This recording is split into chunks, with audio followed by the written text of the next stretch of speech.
नमस्कार, हरियाणा न्यूज का खास कार्यक्रम मुद्दा देख रहे हैं आप और मैं हूं आपके साथ मुस्कान गंगराड़े। इन दिनों देश में एक नई बहस चल रही है। एक तरफ प्रधानमंत्री नरेंद्र मोदी हैं जो हमें सुझा रहे हैं कि सोना मत खरीदे, विदेश मत जाए, पेट्रोल बचाए, मेट्रो से आना जाना करे, घर से काम करे।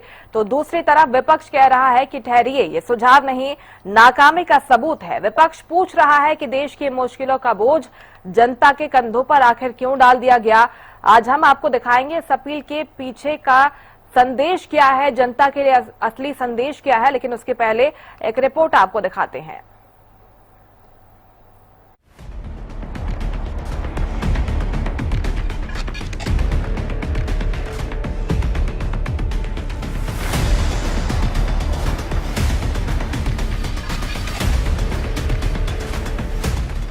वैश्विक ऊर्जा संकट और विदेशी मुद्रा बचत के मद्देनजर प्रधानमंत्री नरेंद्र मोदी ने देशवासियों के लिए महत्वपूर्ण सुझाव दिए। पीएम मोदी ने पेट्रोल डीजल की बचत, घरेलू पर्यटन को बढ़ावा, वर्क फ्रॉम होम जैसे उपाय अपनाने की अपील की।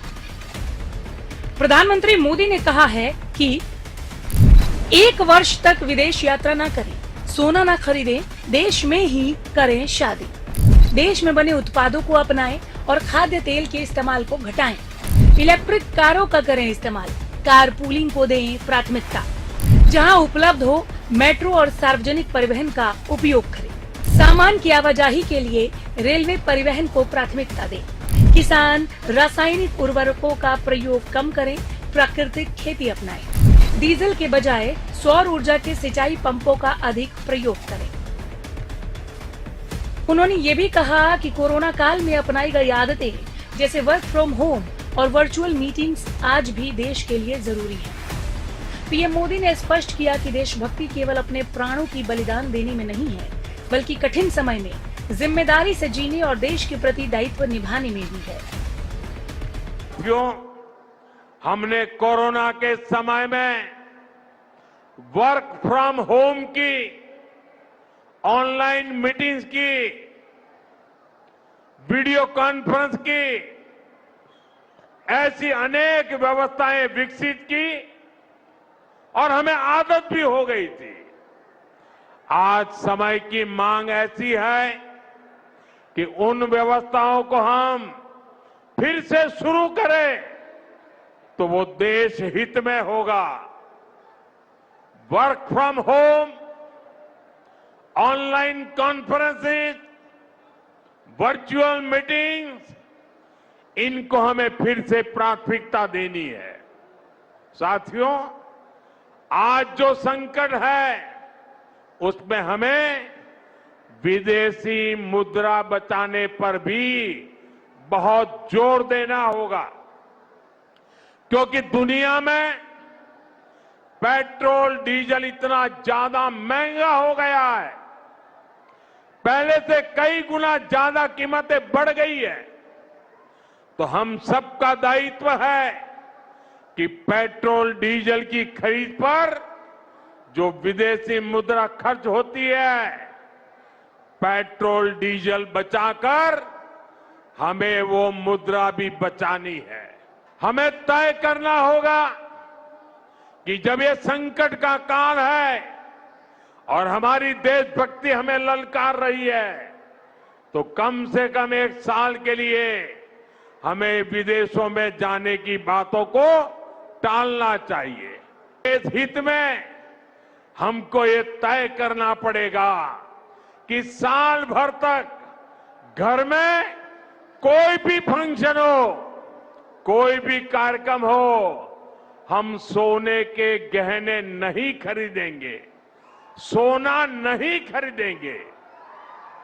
विदेशी मुद्रा बचाने के लिए हमारी देशभक्ति हमें चुनौती दे रही है और हमें इस चुनौती को स्वीकार करते हुए विदेशी मुद्रा को बचाना होगा।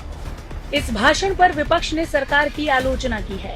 कांग्रेस नेता राहुल गांधी ने इसे नाकामी का प्रमाण बताते हुए कहा कि अब जनता को तय करना पड़ेगा कि क्या खरीदें और क्या नहीं। वहीं भारतीय जनता पार्टी के कई नेताओं ने प्रधानमंत्री की अपील का समर्थन किया है। राजनीतिक जानकार कहते हैं कि प्रधानमंत्री की अपील हमें ऊर्जा की बचत, खर्च में संयम और देश के संसाधनों के संरक्षण की याद दिलाती है। छोटे छोटे कदम भी देश की बड़ी मदद कर सकते हैं। सवाल यही है, देश की आर्थिक और ऊर्जा सुरक्षा में जनता की भूमिका कितनी है? क्या ये सुझाव सच में देश हित में है या सिर्फ सरकार की नाकामी छुपाने का तरीका? बहस जारी है और जवाब केवल समय बताएगा। Bureau report, Haryana news.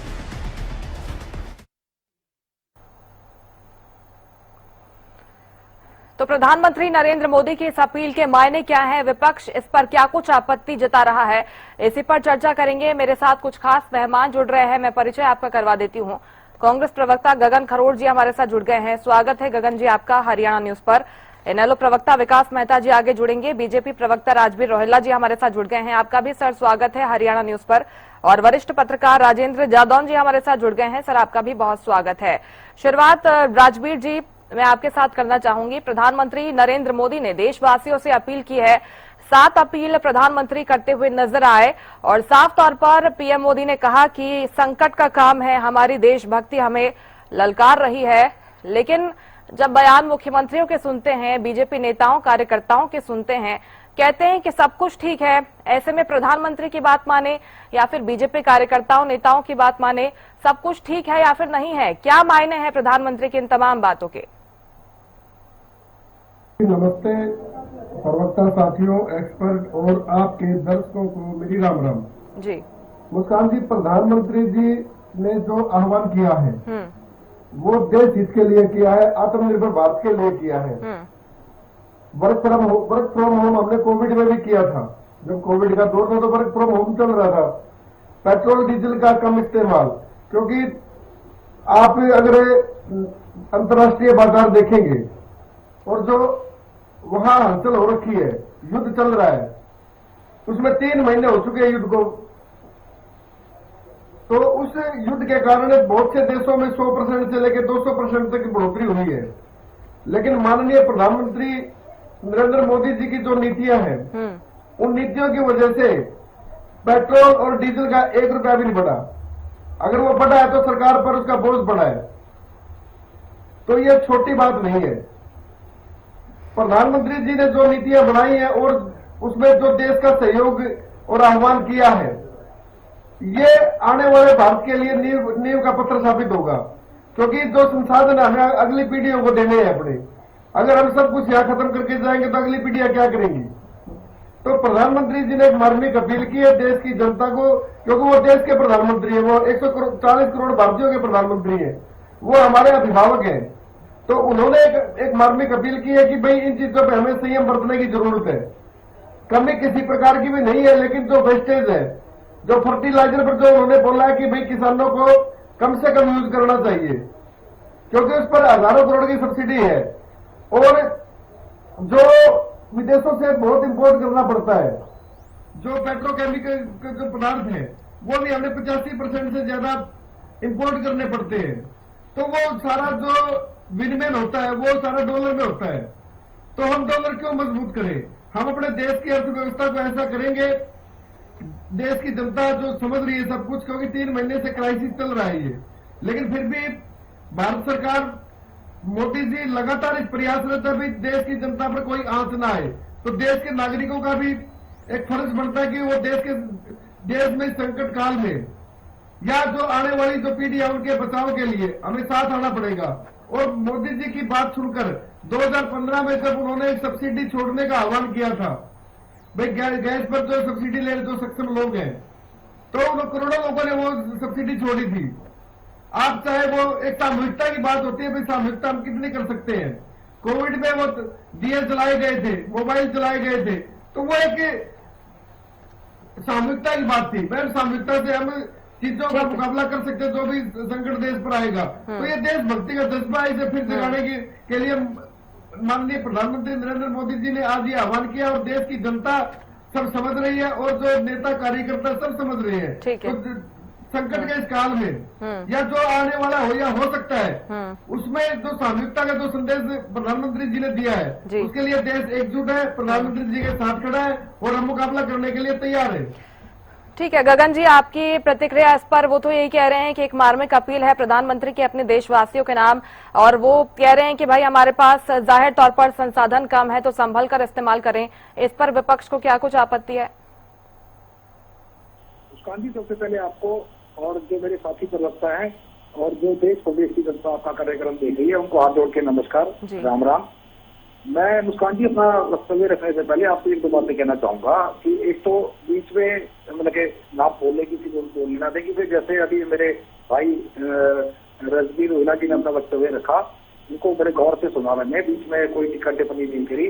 वैसे भी इनके साथ मैं कई डिबेट कर चुका हूँ, ये बीच में बोलते भी नहीं है, ये अपना पेशेंस अपनी रखते हैं, तो बीच में कृपा करके ना तो कर, ना ही कोई पर्सनली कमेंट करे। अभी जो सारी बातें सुनी मैंने और आपकी रिपोर्ट भी देखी, और कल रात को जो प्रधानमंत्री जी ने तेलंगाना में जाके जो अपना एक भाषण दिया, सबसे पहले तो ये बात है कि ये देश के नाम इतनी बड़ी समस्या थी, इसका संबोधन होना चाहिए था, लेकिन संबोधन करने से प्रधानमंत्री जी हटे, क्योंकि उनकी पहले ही इस बात को होती है कि प्रधानमंत्री जी रात को 8 बजे आते हैं और एक पटाखा फोड़ के देश की जनता के नाम भाग जाते हैं।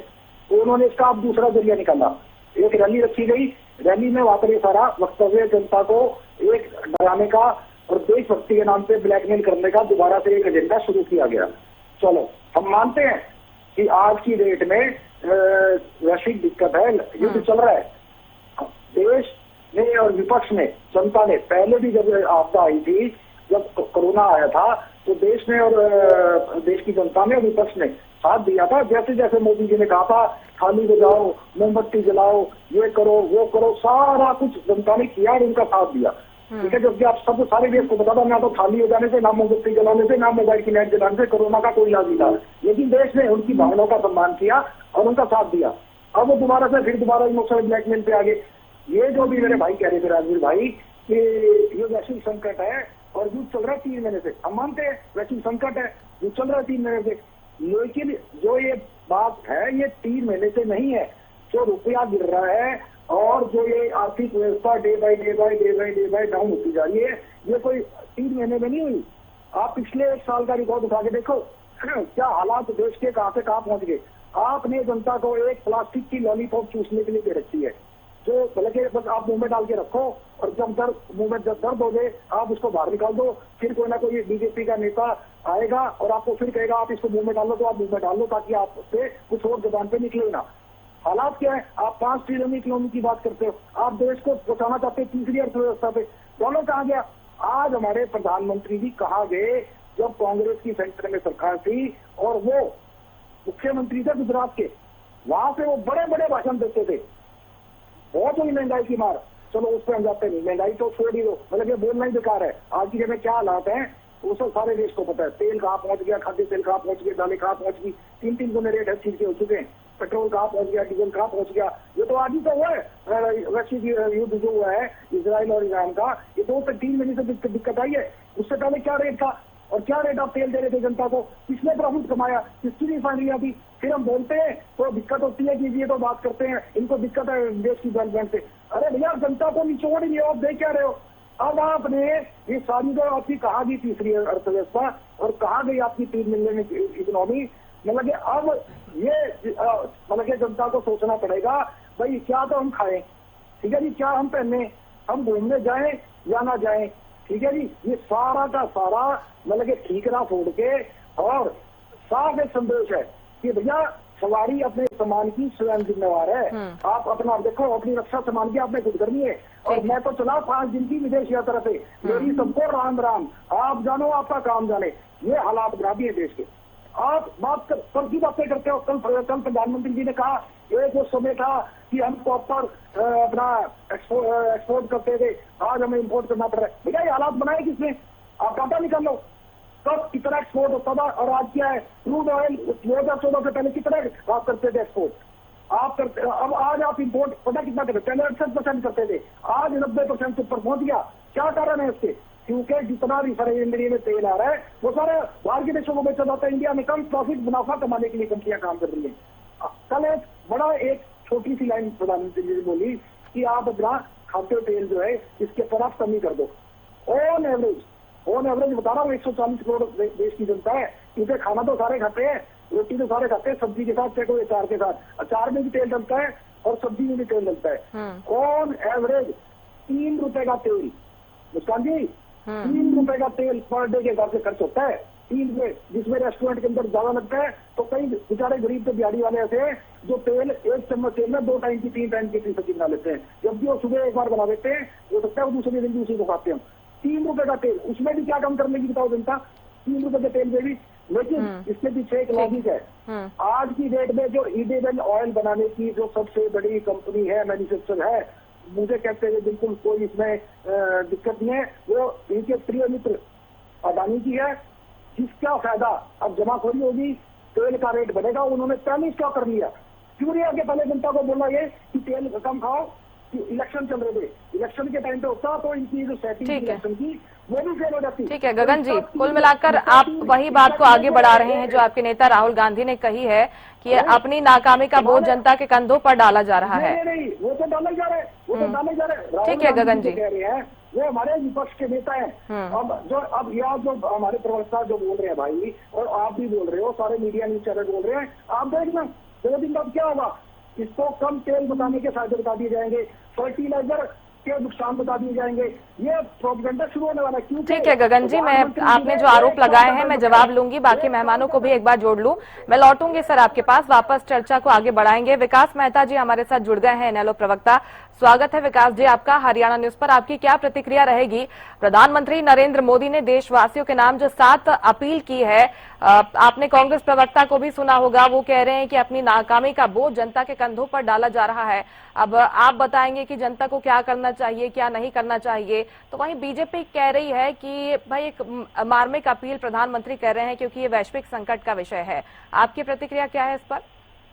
जी, सबसे पहले तो आपको और सभी प्रवक्ता साथियों को, आपके दर्शकों को मेरी तरफ से नमस्कार। और माननीय प्रधानमंत्री जी ने जो आज ये बयान दिया है, उसके बाद एक बहस छिड़ गई है सब जगह कि प्रधानमंत्री जी ने ऐसा क्यों कहा। तो मैं तो यही कहना चाहूंगा इस मामले में कि प्रधानमंत्री जी को सबसे पहले इस मुद्दे को अपनी पार्टी के नेताओं पर जो, और उनकी सरकार में जो मंत्री हैं, जो सांसद हैं भारतीय जनता पार्टी के, उनके ऊपर लागू करवाना चाहिए था। और उसके बाद उस जो लागू होता उसको देखते हुए प्रधानमंत्री जी को बाकी जनता को और बाकी विपक्ष को ये कहना चाहिए था, देखो कि भारतीय जनता पार्टी के सांसदों ने, मंत्रियों ने, विधायकों ने, नेताओं ने ये चीजें लागू की हैं और अब इसका ये असर आ रहा है। तो सभी को ये चीज ये बातें माननी चाहिए कि सोना 1 साल तक नहीं खरीदना चाहिए। और सबसे पहले उन्हें जो पेट्रोल डीजल की बात है उसको बचाने की बात है। तो ये लंबे लंबे काफिले मुख्यमंत्री के और जितने भी चीफ मिनिस्टर हैं, जितने भी मिनिस्टर्स हैं गवर्नमेंट में, स्टेट गवर्नमेंट में, सेंट्रल गवर्नमेंट में जितने मिनिस्टर्स हैं, जितने मेंबर ऑफ पार्लियामेंट है, वो जितने बड़े बड़े काफिले लेकर चल रहे हैं, उनमें कटौती करनी चाहिए। सरकार का पेट्रोल डीजल बचाना चाहिए। उनको सबसे पहले ये खुद की पार्टी पर लागू करना चाहिए था। और दूसरी बात, अगर वो इस एक प्रधानमंत्री होने के नाते जनता से ये अपील कर रहे हैं, उसके प्रति उसके पीछे कोई ना कोई कारण रहे होंगे। उनको वो कारणों का पटाक्षेप करना चाहिए, वो कारण जनता को बताने चाहिए कि वो ऐसा क्यों कह रहे हैं। और अगर वो कारण नहीं बताते हैं तो जिस प्रकार से कांग्रेस के प्रवक्ता साथी ने कहा कि इस चीज से लगता है कि प्रधानमंत्री हमारे देश को चलाने में नाकाम साबित हो रहे हैं, जिस प्रकार की वो बातें कर रहे हैं, क्योंकि उन्हें तो बल्कि हौसला देना चाहिए था जनता को कि जिस प्रकार के संकट बाकी देशों में चल रहे हैं, पेट्रोल डीजल महंगा है, कि हमारी जो हिंदुस्तान की वैश्विक स्थिति है वो बहुत ही बढ़िया है और आर्थिक स्थिति बेहतरीन है। इसलिए जनता को और तरीके से भी जनता को समझाया जा सकता था, लेकिन जिस तरीके की भाषा प्रधानमंत्री जी ने इस्तेमाल किया तो उससे ये साबित होता है कि वो देश को चलाने में नाकाम साबित हो रहे हैं। जी, इसी को लेकर आपत्ति जताई जा रही है। लौटते हैं सर आपके पास। राजेंद्र जी, आपकी प्रतिक्रिया इस पर? विपक्ष कह रहा है कि ये तो आपकी नाकामी है, जब भी कुछ संकट की स्थिति बनती है आप हमेशा जनता के लिए कुछ काम लेकर आ जाते हैं कि आपको ये करना है, आपको ये नहीं करना है। इसके साथ ही बीजेपी के अगर बयानों की हम सुने तो बीजेपी नेता यही कहते हैं कि पहली बार नहीं है, अगर वैश्विक संकट आता है तो इस तरह की अपीलें पहले भी कई बार की जाती रही है। प्रधानमंत्री ने जो 7 अपील की है, आपकी राय क्या है इस पर? नहीं, देखिए ऐसा है कि उसके दो पहलू हैं कि तो अगर देश की स्थिति इतनी मजबूत नहीं है तो ठीक है, देश के नेता जो है इस तरह की अपील कर सकते हैं कि अपने आम आवाम से और अपने देश के नागरिकों से कुछ बचत की जो है अपेक्षा कर सकते हैं। लेकिन सवाल ये है कि लगातार ये दावे किए जा रहे हैं कि अर्थव्यवस्था बहुत मजबूत की जा रही है और तीसरे नंबर की अर्थव्यवस्था बनने वाले हैं और जो है $5 ट्रिलियन की अर्थव्यवस्था बन रही है, जापान को पीछे छोड़ दिया। तो ये सब जो दावे हैं और वो जो है जब से 2014 के बाद बड़ा आर्थिक विकास तेज हुआ है और पॉलिसी पैरालिसिस खत्म हुआ है, तमाम तरह के दावे। तो पिछले शासन जितने जो है कांग्रेस के जो शासन थे, कांग्रेस के जो और पिछले इसके अलावा दूसरे दलों के जो शासन थे, उन सबसे हम बेस्ट चल रहे हैं। तो उन सबका जो है वो नतीजा तो इसी रूप में आना चाहिए थे कि हम कोई 2, 4, 10 महीने, साल, 6 महीने का संकट अगर आता है तो उसको मजबूती के साथ झेलने की स्थिति में होते। अगर हम उसको उतनी मजबूत स्थिति में नहीं आ पाए हैं तो इसका मतलब ये है कि जो हम दावे करते हैं उनमें अभी कमियां, वो दावे पूरे नहीं है, वो उतने मजबूत नहीं है। बाकी तो ठीक है कि अगर देश कमजोर है, उतना मजबूत नहीं है आर्थिक रूप से, तो उन्होंने जो उल्लेख किया है वो ये है कि विदेशी मुद्रा भंडार पर बड़ा जबरदस्त दबाव आ रहा है और ये जो चीजें जिन पर विजय का उन्होंने अपील की है कि इनको बचत में लाइए, आप इन पर बचत कीजिए, वो सब चीजें विदेशी मुद्रा पर आधारित है। जैसे एडिबल ऑयल, खाद्य तेल का आयात हो रहा है, फर्टिलाइजर का आयात हो रहा है और अगर आप टूर पर जा रहे हैं विदेशी मुद्रा वहां भी खर्च हो रही है। तो ये जो है और क्रूड ऑयल, पेट्रोल, डीजल, उनका आयात हो रहा है और वो उसकी कमी भी है। अभी तो वो हॉर्मुज पर स्टेट ऑफ हॉर्मुज में जो जहाज निकासी का संकट चल रहा है, जो तेल के जहाजों की निकासी का संकट चल रहा है, उसकी वजह से कमी का भी है और भाव भी बढ़ रहे हैं, रेट बढ़ रहे हैं। तो उस हिसाब से उन्होंने कहा है। लेकिन सवाल यही है कि हम अभी इतने आर्थिक रूप से इतने मजबूत नहीं हुए कि ऐसी क्राइसिस के दौर में हम उसका मुकाबला कर सकें। तो ये तो मान ही लेना चाहिए प्रधानमंत्री जी को अपील करते हुए कि ये तो मानना चाहिए कि अभी देश को और मजबूत बनाने की जरूरत है। जो स्पीड हमने बनाई है, आर्थिक विकास की जो दरें तय की है, उसमें अभी कमी है, उसको और बढ़ाने की जरूरत है। सवाल ये है कि वैसे तो जब भी कोई संकट आता है, जब देश जो है खाद्यान्न में आत्मनिर्भर नहीं था और बड़ा संकट था खाद्यान्न का, तब लाल बहादुर शास्त्री प्रधानमंत्री थे, तब अपील की गई थी कि एक टाइम व्रत रखें और एक टाइम खाना खाएं और लोगों ने व्रत रखा भी था। बाद में फिर हरित क्रांति आई, तमाम वो जो नई जो है प्रजाति आई गेहूं की और देश को खाद्यान्न में आत्मनिर्भर किया गया। अब आज तो जो है पंजाब, हरियाणा बड़ा दावा करते हैं कि हम जो है देश का जो है खाद्यान्न की जरूरतें पूरी करते हैं, हम उनकी जो है देश का जो खाद्यान्न का जो भंडार है उसको भरने का काम करते हैं, जिससे देश आत्मनिर्भर बनाए। तो आत्मनिर्भर बनने की दिशा में आगे बढ़ना चाहिए। कम से कम आपकी आर्थिक व्यवस्था, अर्थव्यवस्था इतनी मजबूत तो हो कि साल 6 महीने का ऐसा कोई संकट आ जाए जिसको झेल सके और आपको ये अपील न करना पड़े।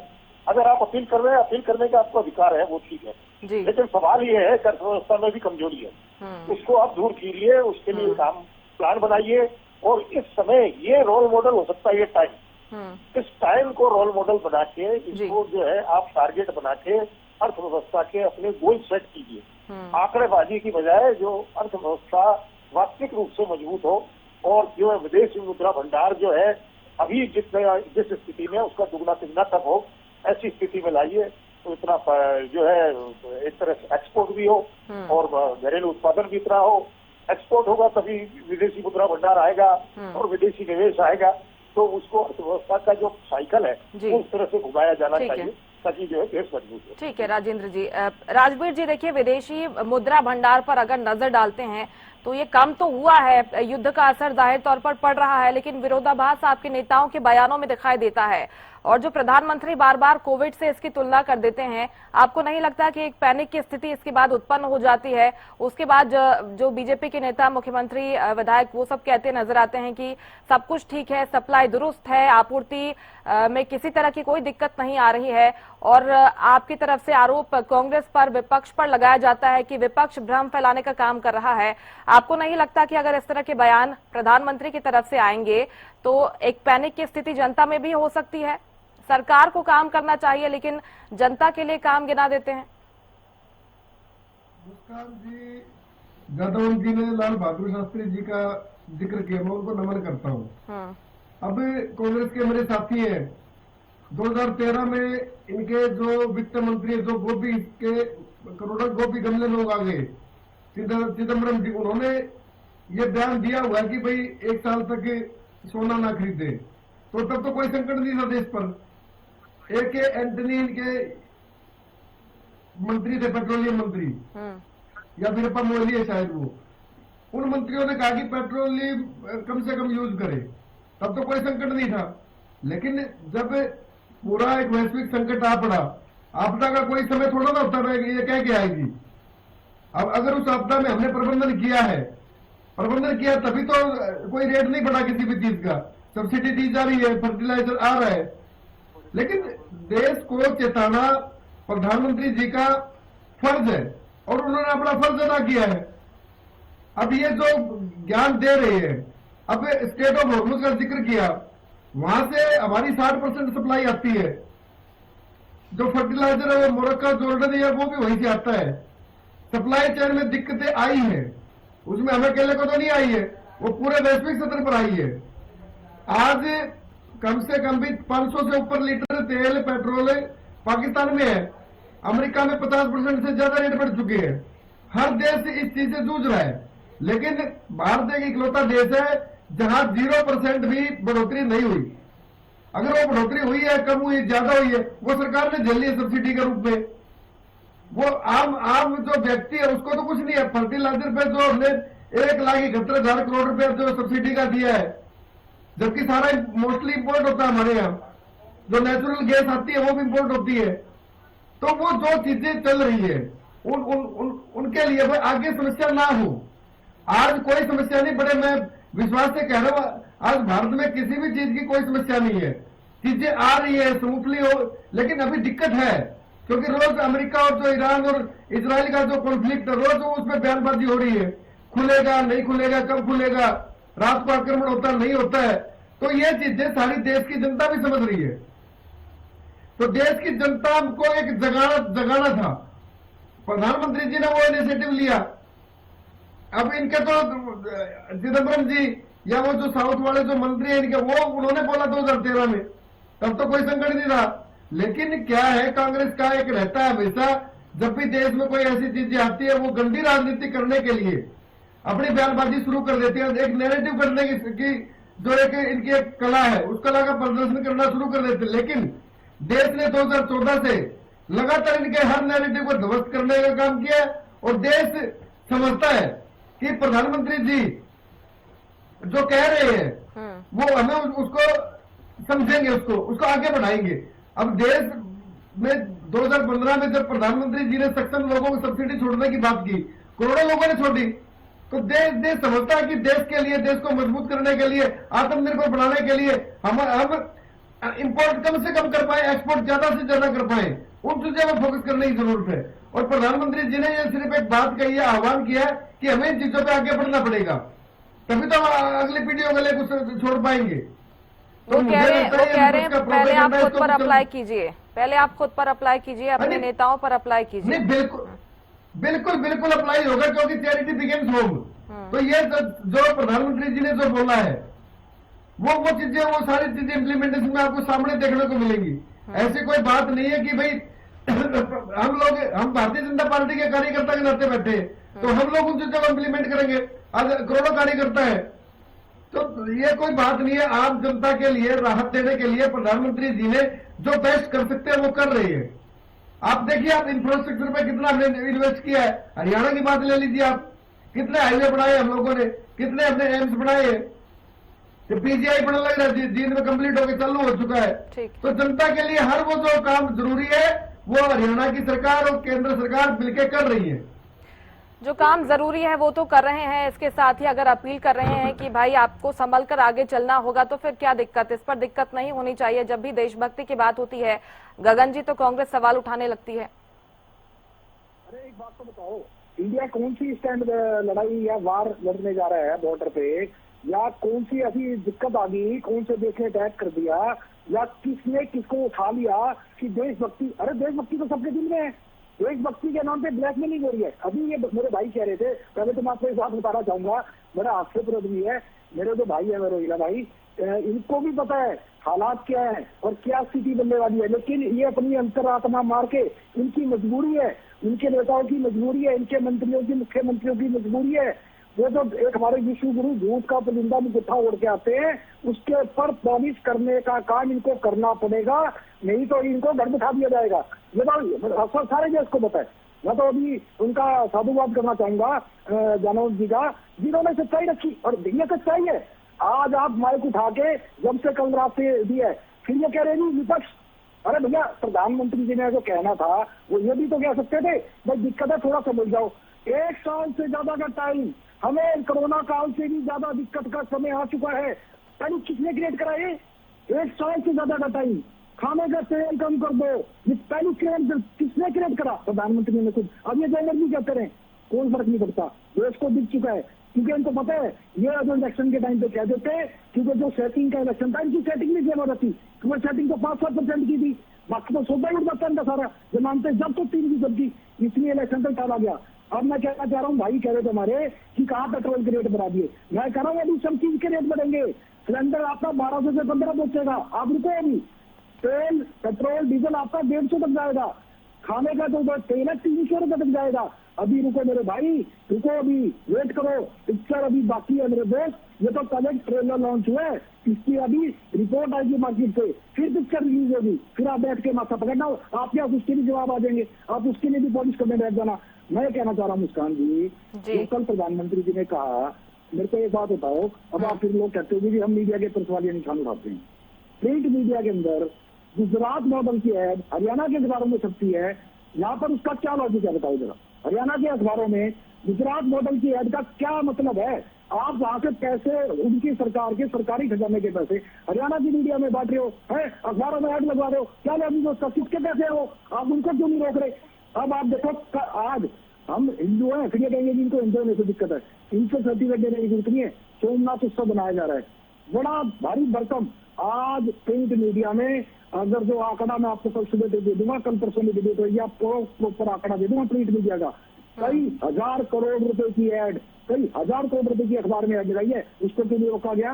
प्रधानमंत्री जी 5 दिन के लिए चुनावी थकान थकाने के लिए अपनी विदेश दौरे पे जा रहे हैं, क्या वो खुद नहीं रुक सकते थे? कितने 1000 करोड़ रुपए अब उनकी वो भी डालने देंगे आपको। कल उन्होंने नहीं करी, वहां पर तेलंगाना में कितने पैसे खर्च हुए? करोड़ों रुपए। किसके खर्च हो रहे हैं? वो सरकार के पैसे। पहले सरकार अपने आप को रोके। ये जो रैलियां हैं, जो चुनावी रैलियां चलेंगी, अभी पंजाब में इलेक्शन आ रहा है, पानी की तरह पैसा बहा जाएगा, तो सवाल का जवाब देगा पार्टी, प्रधानमंत्री आके जवाब देंगे कि हमने खर्चे रोक दिए। वर्चुअल मीटिंग करना ना, मत करना रैली जाके। आप पहले अपने आप को एग्जाम्पल पेश करो। कह रहे थे कि एक समय ऐसा था जब आपदा आई थी तो देश के लोगों ने सोना दान किया था। शायद मेरे भाई को पता नहीं होगा कि उस टाइम पे सबसे पहले हमारी जो टाइम की प्रधानमंत्री जी, स्वर्गीय माननीय इंदिरा गांधी जी, जिनको आयरन लेडी आज भी कहा जाता है, आप लोग जो मर्जी बोलते रहो, आपकी बात से फर्क नहीं पड़ता, वो इतिहास में लिखा हुआ है, आयरन लेडी जी वो, उनकी से कमी थी, वो सत्ता से बाहर होगी, उन्होंने एक संवैधानिक इमरजेंसी लगाई थी। आपने तो कल प्रधानमंत्री ने तो संवैधानिक घोषित 1 साल से ऊपर तक की इमरजेंसी लगा दी देश के ऊपर, पता ही कुछ नहीं किसी को क्या होगा। अभी ये जो कह रहे हैं, तो आपको इन सारी बातों पर विचार करना होगा। प्रधानमंत्री जी क्यों 5 दिन के बीच चुनावी थकान थकाने के लिए, निकालने के लिए 5 दिन की विदेश यात्रा पे चल दिए? क्या इमरजेंसी पड़ गई थी? किसने बुलाया है? कौन सा ऐसा एजेंडा है जिसके लिए 5 दिन के लिए जा रहे हैं? कितना पैसा खर्च होगा? है तो उसका हिसाब? पहले आप अपने आप को ठीक करो। जब इंदिरा गांधी जी ने के टाइम पे देश की जनता ने सोना दान किया था, जिसका कल प्रधानमंत्री जी ने जिक्र किया, वो चाहते हैं कि मैं इमोशनल होकर जनता को कहूंगा वो भी अपना सोना दान कर देंगे। उन्होंने पहले अपना और अपने परिवार का सारे गहने सरकार ने दान किए थे, और जनता को ये नहीं कहा था सोना दान करना, ना ये कहा था थाली बजाना, ना ये कहा था मोमबत्ती जलाना, वहां कहा था उस टाइम पे घंटियां बजाना मोबाइल की या टेलीफोन की। देश की जनता ने अपना सोना दान किया था। लाल बहादुर शास्त्री जी ने जब अन्न की कमी आ गई थी, संकट ऐसे संकट में जनता साथ खड़ी होती है, यहाँ तो प्रेजेंट चल रहा है, उनके पूरे परिवार ने उपवास रखा था कई दिन का। उसके बाद जनता से अपील करी थी कि आप अगर जो हो सकता है देश हित में 1 टाइम का उपवास, पूरे दिन में 1 टाइम लगे, आप 3 टाइम खाते तो 2 टाइम, वो उस टाइम की स्थिति थी। आज आप कर क्या रहे हो? आप जनता को तो कह रहे हो विदेश ना जाओ, अपने घर रह जाओ, है है और आप चल दिए 5 दिन की यात्रा पे। किसने बुलाया आपको? क्या एजेंडे? अपने आप पे तो कंट्रोल नहीं है। इतनी बड़ी बड़ी आप चुनावी रैलियां कर रहे हो, वो रखो ना, उसका खर्चा कौन देगा? अर्थव्यवस्था कहाँ बचा दी आपने? और ये बात कर रहे थे अभी पी चिदम्बरम जी की, और वो उनकी पी चिदम्बरम जी से बड़ा तो आपके वहां पर जो हमारे फाइनेंस मिनिस्टर है, वो तो कहती है मैं प्याज खाती नहीं, मेरे को क्या पता प्याज का क्या रेट हो गया, मेरे को क्या फर्क पड़ता है प्याज का रेट बढ़ गया। ऐसे तो आपके फाइनेंस मिनिस्टर है।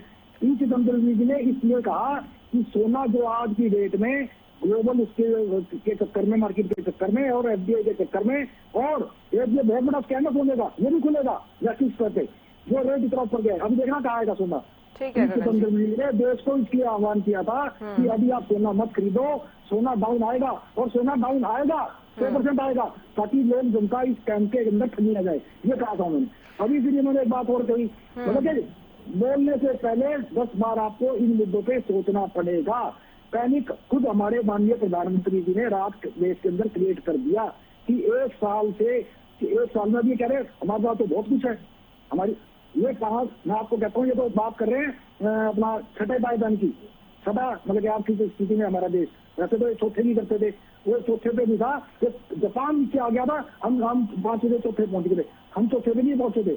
आज की डेट में हम छठे पे हैं, और आने वाले जो कल के भाषण के कारण जो कल उपदेश दिया गया है जनता को, ठीक है ना, नोटंकी जो कल करी गई है, और इमोशनल ब्लैकमेल जो 50 गारंटी किया गया है। अब आप देखना 1 हफ्ते में सेंसेक्स कैसे गया, आज कितने 1000 शेयर मार्केट डाउन गिरी। अभी तो आप देखते जाओ, जनता का परिणाम बुरा हाल कर देंगे, रोटी के लालने पड़ेंगे, सिविल वार होगी, और इसके जिम्मेवार ये कल फिर कहना शुरू करेंगे कि अभी राजभर निश्चित तौर पर असर तो पड़ा है, क्योंकि वैश्विक संकट है। गगन जी, मैं लौट रही हूँ सर आपके पास। गगन जी, लौटती हूँ मैं आपके पास। ठीक है, कंक्लूड कीजिए जल्दी से। मैं कहना चाह रहा हूँ कि ये जो है पैनिक, अभी राजवीर भाई ने कहा कि जनता को गुमराह, इन्होंने आप ही कहना शुरू कर दिया। अरे भैया गुमराह तो प्रधानमंत्री कर गया आपको, सारे देश को। आप ये कहते हैं कि भैया दिक्कत है और इससे हमारे से बाहर निकलना है, खत्म होगी बात। ये मत करो, वो मत करो, ये नहीं करना, रोटी नहीं खानी, तेल कम कर दो, पेट्रोल मत कर दो, कार मत चलाओ, स्कूटर मत चलाओ, बस में जाओ, ट्रक में जाओ, और कम से कम 1 साल कोरोना से भी ज्यादा स्थिति विपरीत है। तो टाइम कौन क्रिएट कर गया? अब ये कहते रहे कुछ भी, विपक्ष ने करा, विपक्ष ने करा, विपक्ष की सरकार है क्या? अर्थव्यवस्था किसने गिराई? रुपया किसने गिराया? सरकार ने गिराया। कहा दिया, अगर जो 5 ट्रिलियन इकोनॉमी पे जाना है, ये सरकार विजन की बात करिए 2047 की, लेकिन देश की सरकार और कुछ घराने, व्यापारी घराने आज देश को पूरा जोर लगा रहे हैं कि इस तरीके से हम दोबारा में फिर 2047 की बजाय 1947 में जाए और देश को आर्थिक गुलाम बनाए, ताकि कुछ पूंजीपति और कुछ ये सरकार हर तरीके से देश की जनता के ऊपर राज करे, इमोशनल ब्लैकमेल करे। ठीक है विकास जी, ठीक है विकास जी, आपकी क्या प्रतिक्रिया? वो कह रहे हैं कि वैश्विक संकट है, असर तो जरूर भारत पर पड़ेगा, भारत भी इससे अछूता नहीं रहने वाला है, लेकिन आपको क्या लगता है कि आगे किस तरह से ये संकट बढ़ सकता है, जिस तरह से प्रधानमंत्री का ये बयान सामने आया है?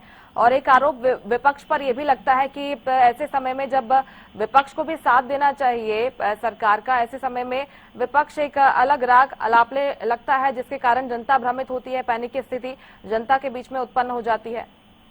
जनता में पैनिक की स्थिति कौन उत्पन्न कर रहा है? जनता ने देख लिया है कि एक बयान दे देना कि ऐसा नहीं करना, ऐसा नहीं करना, जबकि उसके पीछे के कारण नहीं बताए गए हैं, मतलब विस्तृत रूप से उसके कारण नहीं बताए गए। दूसरा, ये बार बार यही आरोप लगाने लगते हैं कि जब विपक्ष कोई टिप्पणी करता है या जिस प्रकार पत्रकार पूछते हैं या कोई अपनी प्रतिक्रिया देता है, तो ये लोग उन्हें राष्ट्रद्रोही तक कह देते हैं, जबकि ये अपनी नाकामियों को छिपाने के लिए इन चीजों का सहारा लेते हैं। और दूसरी बात, प्रधानमंत्री जी ने जो आज ये बयान दिया है, उसके बाद से कितने मंत्रियों की, कितने जो इनके सांसद हैं, केंद्रीय मंत्री हैं, कितनों की सुरक्षा में कटौती हुई है, कितनों की गाड़ियां कम हुई हैं। और दूसरी, जो अब मैं थोड़ी सी बात करूंगा, ये इंटरनेशनल मुद्दा है जो प्रधानमंत्री जी, जो देश के अंदर जो समस्याएं हैं उसका तो हम अभी सोल्यूशन कर नहीं पा रहे हैं। आज आपका जो चैनल है वो प्रादेशिक चैनल है, आज 10 दिन से सफाई कर्मचारी हड़ताल पे हैं, शहर के अंदर कूड़े के ढेर लगे हुए हैं, उस मामले को तो हम सुलझा तक नहीं पाए, और बातें कर रहे हैं हम बड़ी बड़ी कि तेल और उसकी कमी है विदेश मत जाएं, सोना मत खरीदें। तो ये बिल्कुल जब तक हमारे देश को खुद नहीं संभाल पा रहे और अपनी नाकामियों को छुपाने के लिए इस तरीके से बयान दे रहे हैं और जिम्मेवार वही विपक्ष को ठहराना। अभी तक कोरोना की जो महामारी थी, जो एक बड़ा संकट देश के ऊपर आया था, उसके बाद से जो मंदी है बाजार में, उससे हम उभर नहीं पाया है भारत देश। आज व्यापारियों की कमर टूटी हुई है, सबसे जितने काम धंधे चौपट हुए थे वो अभी तक खड़े नहीं हो पाए हैं। और इस तरीके के बयान देना, उससे हमारा जो कारोबार है वो और नीचे जाएगा। इसमें प्रधानमंत्री की नाकामी है और पूरी भारत सरकार की नाकामी है। जी राजवीर जी, सवाल तो पूछे जाएंगे ना। अब विधानसभा चुनाव हुए कई राज्यों में, तब तो प्रधानमंत्री की तरफ से या फिर किसी बीजेपी नेता की तरफ से इस तरह का बयान नहीं आया कि भाई आपको संभलना है, वैश्विक संकट चल रहा है। तब तो खूब रैलियां हमने देखी, प्रचार प्रसार के लिए जोर आजमाइश हमने देखी, और अचानक से जनता से अपील की जा रही है। बात की गई, बड़ी बड़ी अर्थव्यवस्था की बात कही थी 2 दिन पहले, 4 दिन पहले, तो इसको कहाँ बता दिया? जी बोलिए राजवीर जी।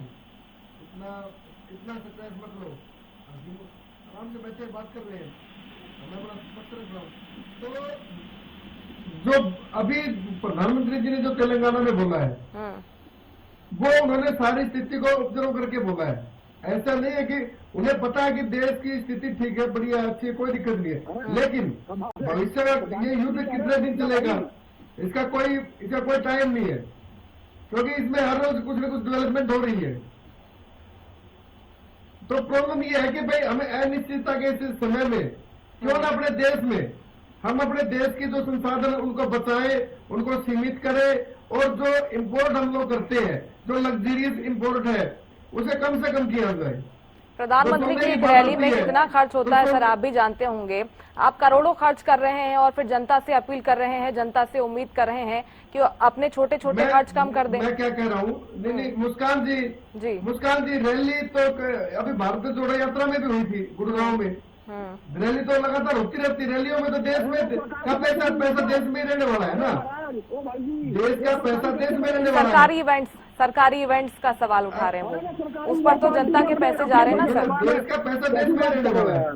तो लेकिन अब एक बात बताइए आप जी, देश में प्रधानमंत्री जी ने आह्वान किया, देश में पॉजिटिव रिस्पॉन्स मिला, सभी जो जनता है, ज्वेलर्स है, सब समझ रहे इस बात को। सिर्फ कांग्रेस गगन जी आप सुन लीजिए, अपनी आपत्ति रखिएगा सर। मैं बीच में नहीं बोलता कभी भी। बोलिए। बीच में बोल रहे हैं आप लोग। तो जो प्रधानमंत्री जी ने जो बोला उसको देश ने रिएक्ट किया और पॉजिटिवली रिएक्ट किया है कि हम लोग, प्रधानमंत्री जी ने जो आह्वान किया है उसको हम पूरा करने का काम करेंगे। मैं उसमें हम अपना जो योगदान दे सकता है आम नागरिक, चाहे वो सोने की बात है, चाहे वो सार्वजनिक जो व्हीकल है परिवहन के उनको प्रयोग करने की बात है, चाहे पुल से हमें आगे जाने की बात है। ये तो एक बचाव के लिए किया जा रहा है। भाई देश में किसी प्रकार का कोई संकट नहीं है। आप ये बात है, मैं 2 महीने से ऊपर जो युद्ध चल रहा है, 1 रुपया बढ़ा नहीं है। तो प्रधानमंत्री जी ने बड़े विश्वास से बोला कि शायद ये समस्या ना आ जाए। ऐसी अपील विधायकों के लिए, सांसदों के लिए क्यों नहीं आती? ऐसी अपील उनके लिए क्यों नहीं आती? कई खबरें सर हम पढ़ते हैं, कई खबरें हम पढ़ते हैं कि अच्छी कारों का इस्तेमाल हो रहा है, इसके बाद भी कुनबा बढ़ जाता है, बदल जाता है, लग्जरी गाड़ियां ऐड कर दी जाती हैं। ऐसी अपील उनके लिए क्यों नहीं होती है? मुस्कान जी, मैं बड़े विश्वास से कह रहा हूँ, आपको 1-2 दिन में सब न्यूज आप ही देंगे। न्यूज जो हरियाणा में या देश में जो व्यवस्थाएं है उनमें आपको परिवर्तन देखने को मिलेगा। वो चाहे किसी भी पार्टी की बात हो, चाहे किसी सरकार की बात हो जी, तो देश जो है ना एकजुट है। देश में जब भी कोई संकट काल आया, देश ने एकजुट होकर उसका मुकाबला किया, चाहे वो ऑपरेशन सिंदूर की बात हो, पूरा देश सेना के साथ खड़ा था। ठीक है ना, देश में कोई दिक्कत नहीं है। देश का हर देशवासी, देश में जो संकट का समय आता है या इकट्ठा होने की जो बात आती है, तो उसमें हमेशा इकट्ठे हुए हम लोग और आगे भी होंगे। तो ये एक आह्वान किया प्रधानमंत्री जी ने, हमें इन चीजों पे फोकस करना चाहिए। जो साथ उन्होंने बातें बताई है, हमें फोकस करके देखना तो चाहिए। अब फर्टिलाइजर की बात कर लो आप, अब 1 एकड़ में कितना खाद मारते हैं? कम से कम भी 7-8 कट्टे मार लेते हैं लोग, जबकि उसकी इतनी आवश्यकता नहीं होती। उसकी जो सब्सिडी जाती है वो डॉलर में जाती है। तो कहीं ना कहीं जो प्राकृतिक खेती की बात की है प्रधानमंत्री जी ने। अब वो तो खाते नहीं, वो तो हमें खाना तो प्राकृतिक खेती में अगर हम शिफ्ट होंगे थोड़े बहुत जितना भी हम कर सकते हैं तो उससे देश का जो अर्थव्यवस्था उसमें हम प्रधानमंत्री का अनाज कहाँ से आता है सर? तो ये हाँ जी, प्रधानमंत्री का अनाज कहाँ से आता है? आप क्या कह रहे हैं, प्रधानमंत्री क्या नहीं खाते? अरे रुको ना भाई, अरे रुको। हाँ बताइए सर, समझाइए। मैं क्या कह रहा हूँ, जैसे मैं अगर फर्टिलाइजर को कम यूज करूंगा तो मेरे बच्चे भी स्वस्थ होंगे। मैं जिसको वो फसल दूंगा, वो गेहूं दूं या जीरी दूं या धान दूं या कपास दूं तो वो भी अच्छे से होगा। और रही बात सरसों की, तो सरसों का जो तेल है वो जो दिया जा रहा है वो, और उसका कोई रेट भी ज्यादा नहीं है अगर हम खुले बाजार से भी लेंगे। लेकिन दिक्कत का जो पाम ऑयल जो इंपोर्ट किया जाता है, क्योंकि वो उसकी व्यवस्था देश में कम है। ठीक है। तो कहीं ना कहीं देश में एक आह्वान किया गया है और देश की जनता और देश के युवा सब समझ रहे हैं और प्रधानमंत्री जी ने जो बात बोली है उसका अनुसरण करने के लिए तैयार है। ठीक और है, आपको 1-2 दिन में फर्क दिखने को लग जाएगा। लौटते हो सर, गगन जी अपनी बात रखेगा। वो बयान निर्मला सीतारमण जी का याद आ रहा है मुझे, वो कह रही थी मैं तो प्याज लहसुन नहीं खाती हूँ। ये अभी इनकी वो हमारी वित्त मंत्री है। अच्छा सुनो, अभी एक बात अभी विकास भाई ने कहा मेरे प्रवक्ता ने, अभी देश उससे उभरा भी था। आज की डेट में एसएमई अर्थव्यवस्था जो कह रहे हैं आत्मनिर्भर, कितनी फैक्ट्रियां कितनी बंद हो चुकी है, आपको डाटा ही नहीं पता, उनको पता ही नहीं। ये क्या कह रहे हैं, कह रहे जी राहुल गांधी की रैली कर दी। अरे भैया वो पार्टी की रैली, सरकारी खर्चे पर रैली थोड़ी जाती, वो हम अपने पैसों से खर्चों से रैली कर रहे हैं। हम आपको सरकारी खर्चों पर रोक लगाने के लिए कह रहे हैं, वो नहीं लगेगी क्योंकि आप देशजीवी नहीं हो। आपकी पार्टी, प्रधानमंत्री और उनके साथी इलेक्शन जीवी हैं, उनको सिर्फ और सिर्फ इलेक्शन से मतलब है। इलेक्शन जिताया, सरकार जैसे मर्जी धक्काशाही करके बनाई और अपना घूमने फिरने चल दिए। देश भूलना नहीं है, जब कोरोना काल में ये थाली बजाने के लिए कह रहे थे और लोग मेरी खुद की एनजीओ है, एक डब्बा लेके आते थे सरकारी और उनका वार्ड में जाते थे, फोटो खिंचा के बीच में लेके भाग जाते थे। 27.5 लाख का मेरे पास रिपोर्ट है, बैलेंस शीट जिसे चेक करनी हो कर लेना। जब मैंने 27.5 लाख का राशन हमने अपनी पर्सनल एनजीओ से बांटा, सरकार की तरफ से कोई राशन नहीं बांटा गया। और वहां पर क्या हो रहा था, प्रधानमंत्री जी क्या कर रहे थे, कई हजार करोड़ रुपए के जो अपना जहाज, वर्ल्ड के अंदर सबसे महंगे जहाज अपनी पर्सनल यात्रा के लिए जिनका यूज करके वो 15 तारीख को जा रहे थे 20 दिन के लिए घूमने के लिए, सारे ऐसे की व्यवस्था उस जहाज के अंदर है। प्रधानमंत्री ने 2 जहाज खरीदे, अपना आवास जो की तरह बढ़िया बना होता, जिसको कहते हैं मैं तो गरीब का बेटा हूँ, मैं तो साधारण हूँ, मेरा क्या, मैं तो झोला लेके चला जाऊंगा। कई हजार करोड़ रुपए का अपना आवास तैयार करा, इतना बड़ा संसद भवन बना था, क्या दिक्कत आ गई थी उसमें? लेकिन नहीं, प्रधानमंत्री जी को उनके स्टैंडर्ड के हिसाब से नहीं था वो, उनको तो ऑटोमेटिक एलिवेटेड सारा अपना बनाना था। ये सब कोरोना काल में हुआ, किसके पैसे से हुआ? जनता के। जनता के तो कह रहे हैं 3 रुपए का तेल बिना पियो, रोटी भी बनाओ, आटे का पेड़ा भी छोटा कर लो, टूर की जगह आप भी रोटी कर दो, भूखे मार दो देश को, और आप घूमो विदेश यात्राएं करो, बड़ी बड़ी रैलियां करो सरकारी खर्चों में। प्रधानमंत्री, मुख्यमंत्री, सरकार इनके प्राइवेट चौपर में घूम रहे हैं, इलेक्शन रैलियां हो रही है, मतलब वो कुछ भी करें लेकिन आप अपना गला घोट लो, क्योंकि आपको प्रमाणित करना है बीजेपी को कि आप देशभक्त हो। क्या आपको उसके लिए फांसी पे लटकना पड़े, अपनी किडनी बेचनी पड़े, आपको जो मर्जी करना पड़े, और प्रधानमंत्री अपना जहां मर्जी घूमे, जो मर्जी करें, उनके मुख्यमंत्री मंत्री जो मर्जी करें, लेकिन आपको तो पिछना पड़ेगा, आपको प्रूफ देना पड़ेगा कि आप राम भक्त हो, आपको प्रूफ देना पड़ेगा कि आप देशभक्त हो। समय आएगा आपको अपनी किडनी भी देश के लिए दान देनी पड़ेगी। लेकिन भैया मैं तो अपना जो है, क्योंकि जो उनकी जो आवाज है सारे देश को पता है, आरटीआई लगी थी अभी पीछे, दोबारा आरटीआई दिखा देंगे, आज मैं लाना भूल गया। वो प्रधानमंत्री के आवाज पे 2 शेफ हैं, उनके जो खाने का खर्चा है वो कहते हैं मैं तो दाल दलिया खाने वाला आदमी। कितने शेफ हैं आपको पता है, कितनी तनख्वाह प्रधानमंत्री के आवाज के अंदर? आ जाना एक कमरे के रूम में जहाँ पर आप कहते थे मैं तो झोला उठा के चला जाऊंगा, आप झोला उठा के नहीं, आपने देश के आपने झोला दे दिया। 2047 की बात कर रहे हो आप, और आपके मित्र देश को पूरा धक्का मार के कोशिश कर रहे हैं कि 1947 में दोबारा ले दो और इनको दोबारा गुलाम बना कर रख दो मेरी चरित्र से, और फिर अब अपना पन्ना राज करेंगे, इनके पर चाबुक बरसाएंगे। लेकिन चाबुक तो अभी भी बरस रहा है, अब ये जो मर्जी कर ले, जो मर्जी कहते रहे। अगर जो हमारी छठी अर्थव्यवस्था देश की होती तो मैं आपको आज गारंटी से कह रहा हूँ थोड़ी इकोनॉमी मेरे को भी आती है। तो ये जो छोटी छोटी बातें करी है ना, तो तेल ना खर्च करो, तेल कम कर दो, रोटी कम कर लो, ये कम कर लो, तो ये झटका कोई देश के लिए बड़ा झटका नहीं है। इसका मतलब इससे ये साबित होता है आप छठी नहीं, आप 7वीं इस पटाए बनते हो, और ये थोड़े दिन में आ जाएगा। बैंकों का क्या हाल कर दिया हमने, देश के बड़े बड़े उद्योगपति उनके लोन माफ कर दिए, वो किसके पैसे थे? अगर जो इस तरीके से धन ना लुटाया हो गया होता तो आज ये स्थिति यहाँ बनती कि देश की जनता को जो 3 रुपए का तेल, खाने का तेल आज यूज करती है, उसको कहते हैं कि भैया 2.5 रुपए पे आ जाओ। कमाल है। इससे तो साफ है कि भैया जो मैंने कहना था मैंने कह दिया, तुम जानो तुम्हारा काम जाने, मेरी तो भैया राम राम, मैं तो चला विदेश घूमने, वापिस आऊंगा फिर तब की तब देखेंगे। फिलहाल अपनी आप अपने सवारी अपने सामान की स्वयं जिम्मेवार है, हालात देश के बना दिए। विकास जी, एक लास्ट कमेंट आपका, आपको लगता है कि मात्र अपील है ये संभल कर रहे देशवासी, प्रधानमंत्री का बस यही कहना है, या फिर आगे कोई बड़ा संकट है? अगर देखें वैश्विक स्तर पर जो कुछ चल रहा है भारतवासियों के लिए, जिसके लिए तैयार कर रहे हैं प्रधानमंत्री।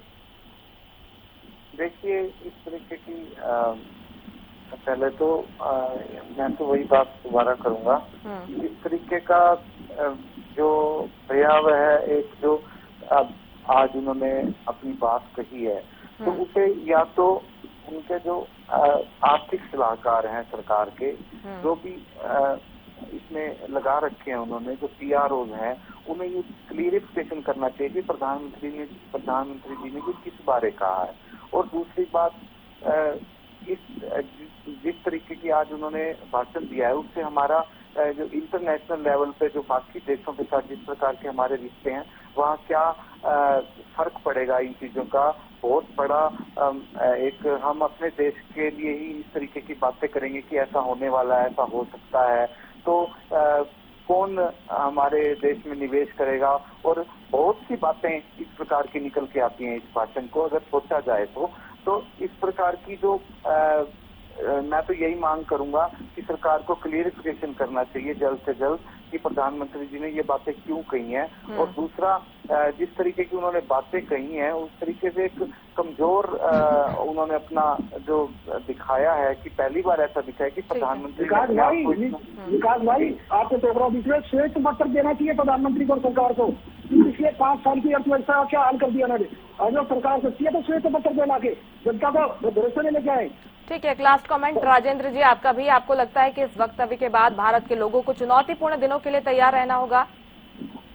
नहीं, निश्चित तौर पर सब चलिए, तो बचत का तो ऐसा है कि वैश्विक संकट है, युद्ध की वजह से बहुत सारी समस्याएं खड़ी हुई है, और खास तौर से पेट्रोलियम पदार्थों के मामले में। बाकी तो उन्होंने ये जो विदेशी मुद्रा भंडार क्यों कम हो रहा है, इस पर सरकार को स्पष्ट करना चाहिए कि ऐसा क्या संकट आ गया। इससे पहले तो सोने के भाव बढ़ रहे हैं मान लीजिए, या सोने का आयात आपने पहले तो कभी नहीं रोक लगाई। पेट्रोल डीजल का संकट तो समझ में आता है कि वो फायदे युद्ध की वजह से, ईरान और इजराइल अमेरिका युद्ध की वजह से ये सारा हो रहा है, लेकिन सोने के पहले तो कोई प्रॉब्लम थी नहीं। विदेशी मुद्रा भंडार अभी इतना संकट में दबाव में क्यों आ गया? सवाल ये है, आप खाद्य तेल की भी कमी वो उसमें की बात कर रहे हैं, और आप फर्टिलाइजर की भी बात कर रहे हैं, और वो आप ये पेट्रोलियम डीजल का तो समझ में आता है कि वो एक संकट है कि वो आपूर्ति सप्लाई कम हो रही है और इसलिए रेट बढ़ेंगे तो बिल भी बढ़ेगा और जो है पेमेंट भी बढ़ेगा। सवाल ये है कि बाकी जो दूसरे आइटम है उनमें क्या समस्या है, उनको लेकर आप कह रहे हैं। तो विदेशी मुद्रा भंडार पहले तो कभी इतना कमजोर नहीं था जैसा कि इस बार दिखाई दे रहा है, तो उसकी सारा सरकार को स्पष्ट करना चाहिए। और सवाल दूसरा ये भी है कि बचत के जो स्टेप्स है पहले सरकार के स्तर पर ही होना चाहिए। सरकारी तंत्र में भी बहुत पैसा खर्च होता है, तमाम तरह के खर्चे होते हैं, तमाम तरह के जो है पेट्रोल डीजल खर्च होता है, तमाम गाड़ियां दौड़ाई जाती है अनावश्यक, जो है अभी चुनाव के दौरान भी अपील की जा सकती थी। चुनाव में बहुत जो है काफिले दौड़े हैं, इधर उधर रैलियां हुई है, तो आगे भी चुनाव होंगे, तो ये सब ध्यान रखने की जरूरत है। अगर रखना है तो सरकार को अपने सिस्टम से ही पहले बचत की शुरुआत करनी चाहिए कि वो सरकारी तंत्र में जो है तमाम खर्चे होते हैं तो उसको कंट्रोल करना चाहिए। इसके बाद लोग तो है ही, वो तो जो अपने स्तर पर जितना कर सकते हैं वो करेंगे ही, तो इसका मतलब तो ये है कि आप बात वही है राजेंद्र जी की अगर नसीहत दी जाती है तो पहले खुद पर अप्लाई करना होता है। बहुत शुक्रिया आप सभी का हरियाणा न्यूज पर जुड़ने के लिए, हमसे बातचीत करने के लिए। प्रधानमंत्री नरेंद्र मोदी ने वैश्विक संकट के बीच में देशवासियों से साथ अपील की है, जिसको लेकर विपक्ष आरोप लगा रहा है। इसको लेकर क्या कुछ और प्रतिक्रियाएं सामने आती है देखना होगा। फिलहाल के लिए इस खास कार्यक्रम में मेरे साथ इतना ही। आप देखते रहिए हरियाणा।